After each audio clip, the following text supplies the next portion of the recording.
नृपेश शाह हमारे साथ शो में जुड़ रहे हैं। Mister Shah, good afternoon. नववर्ष की शुभकामनाएं सर। नंबर्स दिख रहे हैं हमें काफ़ी, प्रेशर दिख रहा है ऑब्वियसली मार्जिन्स पर, और जिस तरह से रॉ मटेरियल प्राइसेस भी बढ़ रहे हैं, बट वीक है नंबर्स, इसकी क्या खास वजह है और कैसे आगे का आउटलुक दिख रहा है सर? सो सही बात है। प्रॉफिटेबिलिटी परसेंटेज में काफी गिरावट आई हुई है। Almost 5% gross profit margin percentage stand alone पे रिड्यूस हुआ है। हाउएवर कंसोलिडेटेड लेवल पे, मींस हमारी सब्सिडरीज मिला के प्रॉफिटेबिलिटी परसेंटेज में कोई गिरावट नहीं है। ग्रॉस प्रॉफिट मार्जिन परसेंटेज और इबिडिटा परसेंटेज की मैं बात कर रहा हूँ। स्टैंड अलोन में आप जैसे जानते हैं कि लास्ट दो समर में, समर 21 और समर 20, कोविड के हिसाब से काफी दिक्कतें आई थी, और एयर कूलर का कस्टमर सेल्स मेनली समर में ही होता है, तो उसके हिसाब से काफी चैलेंजेस आई थी। और हमारा ये जो ट्रेड पार्टनर्स है वो भी काफी इन्वेंट्री पे बैठे हुए हैं। इसके हिसाब से हमने करंट क्वार्टर में और इवन मार्च 22 क्वार्टर में तय किया है कि ट्रेड को हम काफी सपोर्ट करेंगे, और उसके हिसाब से ये प्राइसिंग में और प्रॉफिटेबिलिटी में गिरावट आई हुई है। ये टेम्पररी मेजर है, और हमने इंटेंशनली जितना भी इनपुट कॉस्ट और लॉजिस्टिक कॉस्ट बढ़ा है उसके सामने प्राइस इंक्रीज भी उतना खास नहीं किया हुआ है। सो हमने कॉम्पिटिटिव प्रेशर बनाए रखा हुआ है, और ऐसी स्ट्रेटेजी फॉर टाइम बीइंग हम बनाए रखेंगे, जो हम मानते हैं कि कंपनी और बिजनेस के ग्रोथ में काफी हेल्पफुल रहेगा।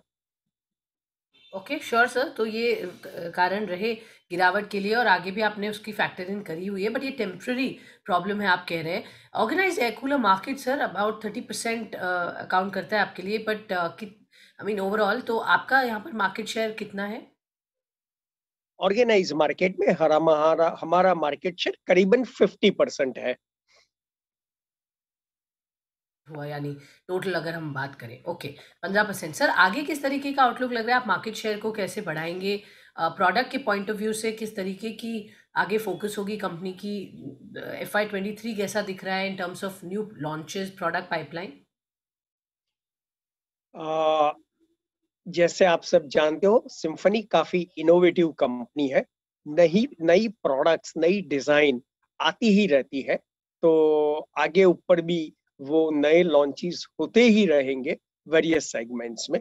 किंतु उसके अलावा हमारा जो सेंट्रलाइज और डक्टेड एयर कूलर है, उसको हमने रिटर्म किया हुआ है large space ventilation air cooler.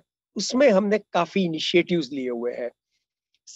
उसके हिसाब से D2C बिजनेस में हम लास्ट 2 साल से कर ही रहे थे, किंतु उसको नेक्स्ट लेवल पे ले जाने के लिए हमने काफी बहुत कुछ काम किया हुआ है।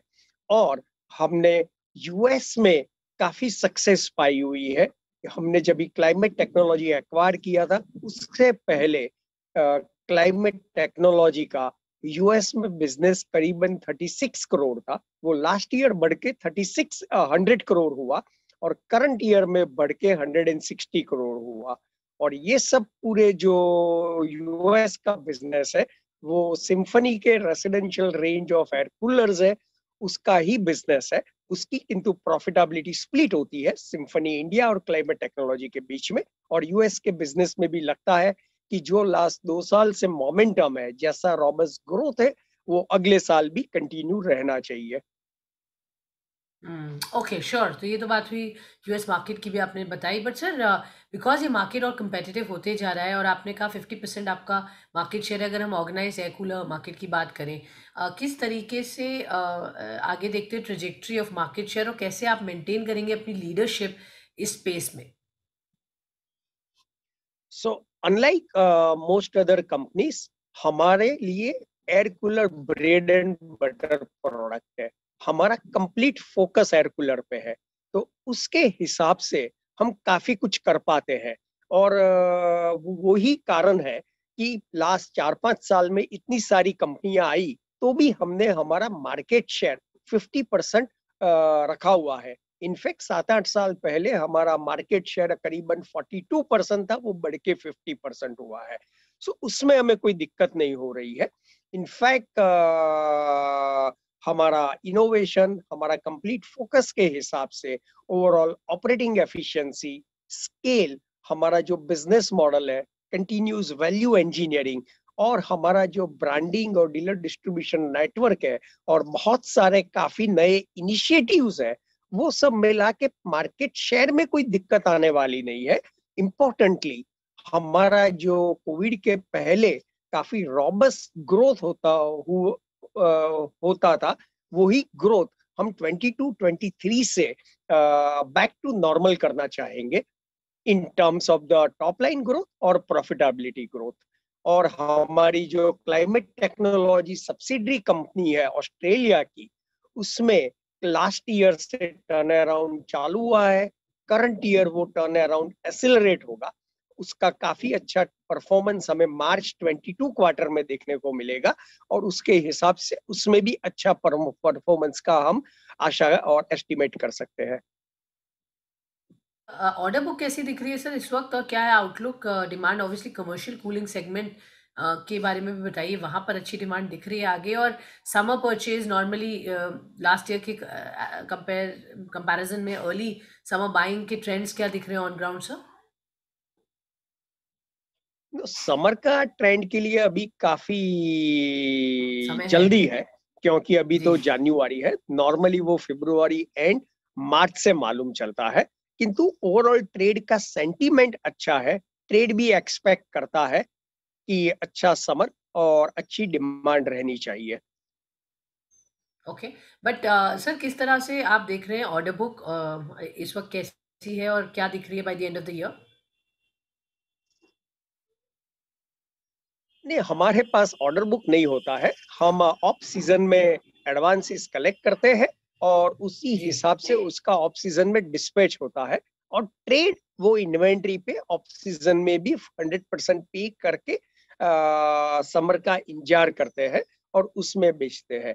और उसके अलावा एलएसवी में इनफैक्ट काफी अच्छी विजिबिलिटी दिख रही है, और एलएसवी में हम काफी ऑप्टिमिस्टिक भी है। और एलएसवी के लिए हम हाई डेसिमल एड कैंपेन भी चालू करने जा रहे हैं, सोशल मीडिया, टीवी और प्रिंट मीडिया में।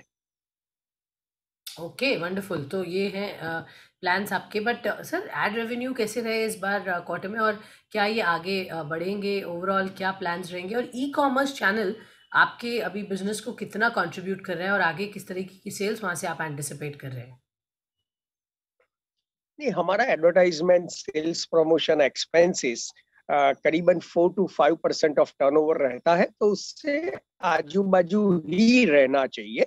बट जैसे जैसे आगे ऊपर टर्नओवर बढ़ता जाएगा, ऑब्वियसली वो एडवर्टाइजमेंट सेल्स प्रमोशन एक्सपेंसेस भी बढ़ता जाएगा। That is number one. Number two, दूसरा आपका क्या क्वेश्चन था?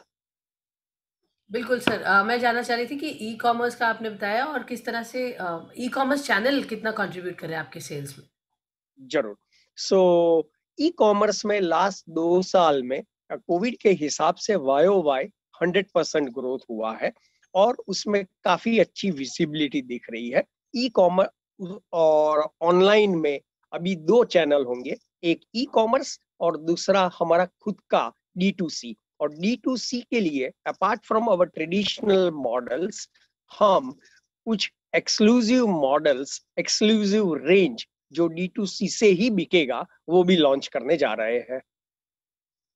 ऑलराइट, ये तो कुछ इंटरेस्टिंग बात आपने कही कि कुछ एक्सक्लूसिव मॉडल्स, एक्सक्लूसिव रेंज आप लॉन्च करेंगे B2C मॉडल में, और ये आप एक्सप्लोर करेंगे। कब तक करेंगे sir? What is the timeline?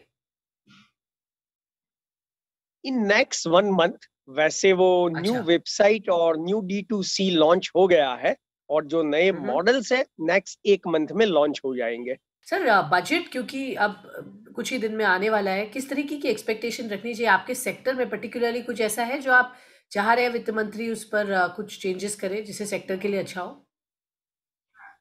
नहीं, वैसे तो of course just like every company, every industry, number one, air cooler completely environment friendly product है। तो भी उस पे जो जीएसटी का रेट है, ऑफ कोर्स वो जीएसटी काउंसिल के जुरिस्डिक्शन में आता है, बजट में नहीं आता है, किंतु उस पे जीएसटी काफी हाई है, at par with air conditioner, उसको रिड्यूस करना चाहिए। नंबर टू, जो सेंट्रलाइज और डक्टेड एयर कूलर काफी फैक्ट्रीज और वेयर हाउसेज और उसमें रहता है, और अपने वहां कई सारी जगह पे समर में हॉट चिमनी जैसा हो जाता है, और कई कंट्रीज में वो टेम्परेचर मेंटेन करने के लिए, वर्कर्स और उसकी बेसिक कंफर्ट के लिए, और देर आर नासा रिपोर्ट्स और आईआईएम रिपोर्ट्स, वो बताते हैं कि रिजनेबल टेम्परेचर मेंटेन रहे तो ओवरऑल प्रोडक्टिविटी बढ़ती है, कंपनी को फायदा होता है। तो उसके हिसाब से जस्ट लाइक अदर कंट्रीज, वो सेंट्रलाइज डक्टेड कूलर या बेसिकली टेम्परेचर मेंटेन करने के लिए कुछ बेसिक लेबर लॉज, रूल्स और रेगुलेशन होने चाहिए। और थर्डली, उसको काफी बढ़ावा देने के लिए, just like other countries, just like alternate energy, depreciation rate पे भी गवर्नमेंट काम कर सकती है। तो ओवरऑल सेक्टर को और ultimately government revenue and business can boost up a lot. Okay, alright, 3 आपके पॉइंट्स क्विकली ले लिए। और आखिरी सवाल सर, आप हमें बताएँ, बिकॉज़ आपका एक एसेट लाइट मॉडल है, ऐसे आप ऑपरेट करते हैं, तो कैश जो है उसको कैसे यूटिलाइज़ करेंगे? इस वक़्त कितना कैश है बुक्स पर और क्या प्लान्स हैं यूटिलाइज़ेशन के? एज ऑन 31 दिसंबर हमारा जो ट्रेजरी है वो करीबन 600 करोड़ है, और कैश यूज करने के लिए हमारी clear cut stated share holder पे आउट पॉलिसी है। पैट का 50% हम पे आउट दे देते हैं, सेम ईयर में नहीं तो over a period of time, इधर by way of dividend and और by way of share buyback. That's number one. और number two, as and when we get any right acquisition opportunity related to our sector, provided वो value हो share holder के लिए, तो वो हम जरूर कर सकते हैं। Otherwise, it is okay. complete asset light business model, and we wish to okay. maintain that way.